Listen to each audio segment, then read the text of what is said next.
باللہ من الشیطان الرجیم بسم اللہ الرحمن الرحیم۔ 2 منٹ کی زندگی۔ آخرت کی زندگی ہمیشہ ہمیشہ کی ہے، قیامت کا دن 50,000 سال کا ہوگا۔ اب آدمی کوئی عمر 100 سال ہو، قیامت کے دن کے مقابلے میں اگر اس کی کیلکولیشن کی جائے تو وہ 2 منٹ کے حساب سے بنتی ہے۔ آپ سوچیے کہ 2 منٹ کی یہ زندگی ہے آخرت کے دن کے حساب سے، اور ہم نے تو ہمیشہ ہمیشہ وہاں رہنا ہے۔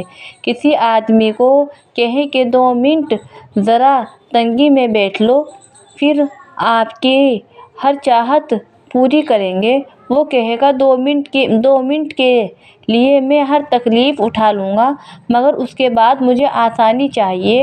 اور اگر کوئی بندہ کہے کہ 2 منٹ کے لیے مجھے مسیح کرنے دے، پھر جو مرضی میرا حشر کر دینا، اس سے کوئی بھی عقل مند نہیں کہے گا۔ آج ہمارا حال وہی ہے، 2 منٹ کی پیچھے مستیاں اڑاتے پھرتے ہیں، نمازوں کی پرواہ نہیں ہوتی، پردے کی پرواہ نہیں ہوتی۔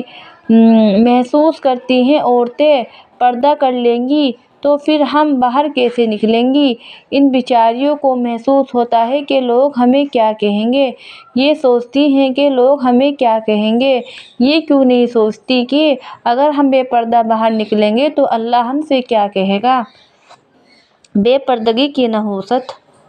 حدیث پاک کا مفہوم ہے کہ جب بھی کوئی بے پردہ عورت گھر سے باہر قدم رکھتی ہے، اللہ کے فرشتے اس پر لعنت برسانا شروع کر دیتے ہیں۔ جب تک گھر واپس داخل نہیں ہوتی، اللہ کے فرشتے لعنت کرتے رہتے ہیں۔ اب روتی پھرتی ہیں کہ ہماری زندگی میں برکت نہیں، اولاد میں برکت نہیں، فرما بردار ہیں، خاوند کا کاروبار میں برکت آئے۔ تیرے لیے اللہ کے فرشتے لعنتیں کر رہے ہیں، اور اللہ کے محبوب نے صحیح حدیث میں اس کی تصدیق فرما دی۔ تو ان لعنتوں کے سننے کے بعد تیری اپنی زندگی میں بھی ایسا ہی معاملہ رہے گا۔ اس لیے بے پردہ عورت جو ہوتی ہے، اس کی زندگی سے برکتیں اٹھ جاتی ہیں، ہر وقت پریشان ہوتی ہے۔ دنیا کا مال بھی ہے، سب کچھ ہے، کبھی اولاد کی طرف سے پریشانی، کبھی صحت کی طرف سے پریشانی، کبھی خاوند کی طرف سے پریشانی،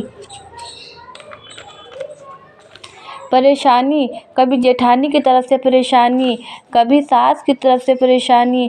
اب آپ سوچیے اور اندازہ لگائیں، ہر نعمت اس کے گھر میں موجود ہوگی، مگر کوئی نہ کوئی اس کو پریشانی لگی ہوئی ہوگی۔